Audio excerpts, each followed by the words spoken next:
وعن ابي هريره رضی الله عنه قال قال رسول الله صلی الله علیه وسلم آپ علیہ السلام فرمای من اکتحل کوم سړی توری لګئی سترګو کې رنجه لګئی فلیوتر ټاک عادت کې ولګي لکه درې په خی کې درې په ګڅې کې من فعل کده سی چوک فقد احسن خی وکړو واجب نه د چوګي واجب وګڼي ومن لک به د چونه کو فلا حرج ګنور بن نشته کولی ما سی بهتر دی ومن استجمر کوم سړی به استنجا کوي فلیوتر توک تداتی کون استعمال کې من فعل کده سی چوک فقد احسن ډیر خدي ومن لکه شونه کو واجب نه د فلا حرج ګناه کې نه رسی ومن اکل کوي سړی د روټۍ مړی وخړله فما تخلل پس کوم شی غخونو کې خاښ شول تخلل منه غخونو کې خاښ شي او بیا غوښ څه کله خله ملور کې وی شی ونه راوځي که نه هېڅ هغه خوري ما فلیلفظ هغه بیا وغورځوي فلیلفظ ودې غورځوي شی او غخونه کوم راوځي وما لاک بلساني کوم شی ژبې پرې خاښ شي ژبې پرې ګیر چاپېر یوي سیډونه کې دا به نه غورځوي دا خو غخونو ته نه ده لوړ فلیبتلع هغه د تیر کې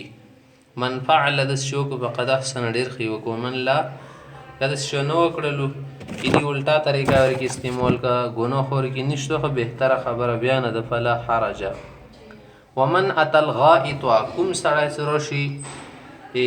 قضا د حاجت ځای ته فلیستتر ښه ساتر د وکې ښه د ځان پټ کي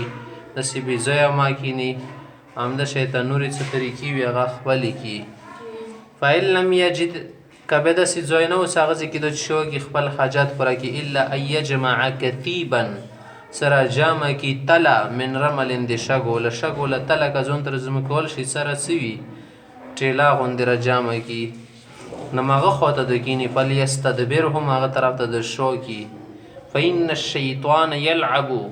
ځکه شیطان څه کوي لوکاړ کوي کیل کوي تماشې کوي او لیبي کوي بمقاعد بني آدم د بني آدم ولا شرم ځایونو سره من فعل فقد احسن چوک داسې وکړي ډېر ښه ومن لا فلا خرج خرج ورباندې نشته خو که څه داسې خبرې پېښې شي دي کې به د دې کوتاهي وي رواه ابو داود و ابن ماجه و الدارمي دې کې څو خبرې وکړي یوه خبره یې دا وکړه که چېرته د حاجت دپاره ځای نه و که نه الا یجمع کسیبا څه خاټې را جامې کړي ډینګ ډیمبور و درې بوره جوړه کړي که نه کتیب اصل کې چې شتل شي ریشې تیل شي وعن عبد الله بن مغفل رضي الله عنه قال قال رسول الله صلى الله عليه وسلم لا يبولن احدكم في مستحمه تاسو کې کاس د سما کوي څه غسل خانه د بتروم د کوم ځای کې د شکې او د سونه مو د سونه لمبیږي هغه ځای کې تشې متیا زما کوي ثم يغتسل فيه بیا هغه ځای کې غسله کوي رته شوینځي او یتوضأ فيه هغه ځای کې اوداس کې د سما کوي ویلي فإن عامة الوسواس منه ځکه څه عامې وسوسې اندیشې نه پیدا کېږي رواه ابو داود الترمذي والنسائي الا انهما لم یذکر ترمذي او نسائي نه د ذکر کړی چې شه ثم یغتسل فيه او یتوضأ فيه دا ټکي ورګې نه راوړي حدیث کې دا خبره وکړه چې کوم ځای کې سړی تشې متیازي کوي بیا مازې لوم بیا اوداس کوي دې نه وسوسې لاګي نو چوک داسې نه شي السیارې دا خو د توحید خلاف خبره دي کې د توحید خبره نشته توحید خبره خو ځون ته سیارې ته د شک شیونو اثار ګڼي متیازو کې دا اثار نشته شو ته وسوسه ولګي خو الله تعالی په ځنه کارونو کې ځنه شیونو کې داسې اثرات چې ولې دي څه د توحید خلاف نه دي او شرک اور کې نه رسیا د شرک خبره نه ده هر شي د خپل اثار وي او بدی څه دا او په دغه سیمټو مانس کې وشه د سیمټو سره ساړه وي غانا انده سیمټو له نغاره جوړ کور کې ور بال کور چې نه طرفه ګرمي یو ګور اثر شته د هر عمل کې خپل اثر وي او داسې واجه ده که نه ګوره یو سړی د دې ځای کې تشې متیازې وکړلې ورسته اوداس وکړو ورسته سوس وي رغلی یاره داسې خو نه سره ته سوس کې رغلي یاره داسې خو نه شره جګ شي یاره ته رغلي نه داسې ورو ورو به کېږي به اخر به وسوسې شي هر چې به وسوسې کوي داسې جیبا غونې به روغ شي څه پنځه ورې به اوداس کوي کله کله به یو مخې ځان روینځوي سره به نه شي یارې المونځ به مو ونه شي لا لا وسوسو کې به اخطا شي وعن عبد الله بن سرجس قال قال رسول الله صلى الله عليه وسلم آپ علیہ السلام فرمائی لا يبولن احدكم في جحر تاسو کې کاس لګی نه شي شیشې ولا سروي کې متیازي و کې دراړ کې رواه ابو داود والنسائی. ځکه کیدای شي دین ورته تکلیف میلو شي دیواله کې دراړ وي یا بل شي کې یا ځمکې کې، ځکه د څارویو کې عموما حشرات اوسي ځمکې ولا تکلیف دې شي نور کې نوازي کیدای شي ورباندې راوځي. وعن معاذ رضی الله عنه قال قال رسول الله صلی الله علیه وسلم علیه السلام فرمائی اتقوا الملاعن الثلاثه، درې قسم ته لعنتي شیونه ځان باچ کوي. اتقوا ځان باچ کوي، الملاعن لاندې سره لیکلي مجالب اللعن کنه کوم شی ته باندې لعنات رکینش کوي یا ثلاثه درې دی هغه نه ځان باچ کوي. نمبر 1 البراز حاجت کول یا تش حاجت کول فی الموارد په لیارو کې، لاندې سره شلی کلی براز نه التغوط والبول تش ډاکی کول فی الموارد خلق لتللی رتللی زینو کې کوم زینه خالو بوړي عموما لکه چې نه من شدیست خلکو تګ رتګ ډیر وي اندشه تسیور شواله کوم ځکه مجلس جوړ کړي ته وې زون ته یخي خال به زون ته بوري غونې جوړي کنه. وقارعه الطريق او بل شدا وقارعه الطريق د سیل شي منسوبي وای مخ سره د لیار مانس کی کول لیارو سیډو ته کول. نمبر 3 وذل سیورتا رواه ابو داود وابن ماجه. وعن ابي سعيد قال قال رسول الله صلى الله عليه وسلم اپ علیہ السلام فرمای لا يخرج الرجلان نوزی کله دو سړی نیوز یزربان الغائط اخبل حاجات پر کې تا شوډا کو تکین خپل مانس کی یزربان منه یفعلان په معنی دا منه د یزربان روي سور کی الغائط غائط روي سور کی دا معنی نه د یزربان معنی څه د کوي یفعلان په معنی د سیدا سکله دا کوي کاشفین عن عورتهم خپل ساتری و بل تر منټ کړي یتحدثان سره کې بیګاب شپه لګي په د حاجات بني نوسوي فإن الله يمقت على ذلك دا رسخو کور ده دی بني الله تعالی خفقیږي ناراضه کیږي. رواه احمد و ابو داود و ابن ماجه. وعن زید بن ارقم رضی الله عنه قال قال رسول الله صلی الله علیه وسلم اپ علیہ السلام فرمای ان هذه الخشوشه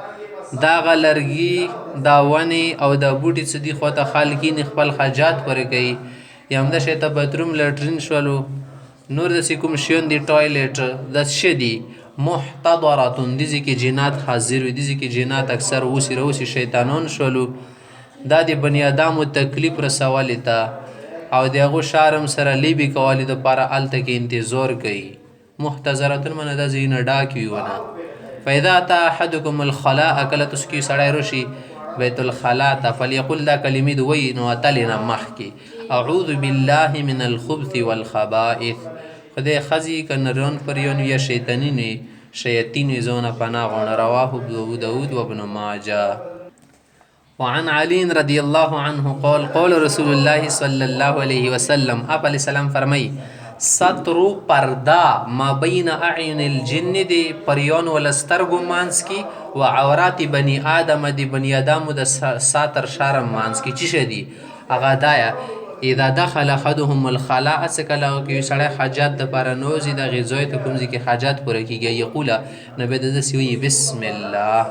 بازه ششلو ساتر خدای په کو ګرځي به توله آلات عورت ساتر جنات نشی قتل. رواه الترمذي وقال هذا حديث غريب وإسناده ليس بقوي. وعن عائشة رضي الله تعالى عنها قالت عائشة سيبا فرمائي كان النبي صلى الله عليه وسلم إذا خرج من الخلاء في انبر سمكال سحاجات فراك وغنى بد بدا كلمة دير قال غفرانك غفرانك غفرانك غفرانك سمنا دين أطلب غفرانك خدای پوک دي تو مفي طلب كون. رواه الترمذي وابن ماجه والدارمي. وجزي کې کچو کوئی سره د سیویلی ما په غختله سره وربنه سوال کوم اوله نه وای پیغمبر علیه الصلاۃ والسلام به هر لحظه ترکی کې د لمحه بلمحه لحظه بلحظه ټیم په ټیم سره به ترکی کې د روحاني ترکی فیضات انوارات سکله د سیالات کې سړی کینی به خو عبادت نه کاټ شي کنه عبادت نشي کول جب سره نور شنه شي کول ندی آلات باندې پیغمبر سم استغفار کول سو ګور زدي عبادت نه کاټ شل کوم عبادت جواد بنی کې گزړه کې خو بیا سیل ریل شي سوچ کول شي الله بنی کنه خو لکه د سی حالات تصدی ټیم کې خوان نه کې شي متعلق سوچ وږي یا چې شي په باره کې خلی سره ذکر فکر وږي خوان نه کې ندی بنی به استغفار کول نور دی معنا دا نه تس پیغمبر سم شي ګناهونه نو د دې لپاره چې ترکې نه پوت شو الله ان کومه ترکې ودی د لپاره یا دا پیغمبر سم دې د لپاره نه لو سات ترکې نه پوت شو امت تس د کواله د لپاره امت تعلیم ملو شي ستاسو هم د شي تیایو بیا وعن ابي هريره رضی الله عنه قال كان النبي صلى الله عليه وسلم اذا اتى الخلاء پیغمبر علیہ السلام څخه کله خلا ته راغللو اتیته بماء فی تور او رکوة ابو هريره صاحبې څه مو ته اوبه راوړلې په تور کې تور هغه لوښي ته ویل شي چې هغه شي د کوڼې نه جوړ وي یا د څه نه جوړ وي زیړ ګلټ شول یا سپین ګلټ وغیره او رکوة یا رکوې کې مو ته راوړو دا چې د وړوکو نه چمړي ولا لوښي ته ویل شي چمړي نه خلکو جوړولو فاستنجا آپ علیه السلام سره استنجا وفرمیله ثم مسح يده على الارض هغه نه بعد دا لوس په ځمکې وسولولو خاټو سره څه خاټو سره لوس وسولی به وینځي بس دا بیا ښه صفا شي ثم اتیته باناء آخر بل لوښه مو ته راوړو هغه کې اوبه یې فتوضأ هغه سره یې اوداس وکړو رواه ابو داود ورواه الدارمي والنسائي معناه لکه سړی استنجا وکړي که نه استنجا نه بعد بیا خلکو سره راسي صابونونه یې نن سبا صابون بیا په لاسو باندې وایي که بیا صابون نه په د ځمکې باندې لاس څه ووایي ځمکې خاټو سره واچولی بیا ورباندې اوبه واچوي دې سره ښه کېږي صفایي کېږي لاس پرې ښه ښخېږي نه لاس ښه صفا کېږي عمده شی ده ښه شي هېڅ ښه ته ونه اوچتېږي نه تنبیزه یې پله وعن الحكم بن سفيان قال كان النبي صلى الله عليه وسلم اذا بال پیغمبر سم کله وړوک حاجت پوره کو توضأ هغه نه بعد بیا اوداسو فرمیلو ونضح فرجه او د کوم د شرم لځوی څه شرمګاه وتیل شي دې ځای باندې بیا د څرکي لګي وچڼکولې داسې لاس سره څرکي ور وکړې ته ونضح من څرکي کول رواه ابو داود والنسائي لون چې لیکلي ای رشه ازاره د پرتو کې سره ځای باندې تهبن باندې بیا د څرکي واقع بقلیل من الماء پلاغونی وبو سره دا څه د پاره کېږي دا اصل کې مسله دا لکه تاسو به اورېدلي کله سړی اوداس وکړي د کومې لوټې کې دې سره اوبه یې زیاتي اوبه پاتې شي دا بیا سړی څکلی شي په یې لوړي باندې او د څه نه بعد یې وڅکي بیا کلمه ورسره وایي مثال الله مجل من المتطهرین وجل من التوابین شی ته ټکي وایي او بیا د فرج څه د استنجا له زوی څه د مخامخ پرتو کې دې ځای باندې سړی ته څرکي وکړي د دې دپاره چې دې سړي ته به وسواسه نه لګېږي څه لکه مونه متیازو سوس که نه وي وتله یا هم داسې ته سوس که نه وي لګېدلی دې سره بیا دې وسواسې ختمېږي او عموما دوه شیانو نه سړي نه ګناهونه ډېر کېږي ژبه ده او بل شه د فرج د دغو دوه شیانو حفاظت خدای نصیبوي چې کله سړی د شي ته عمل کوي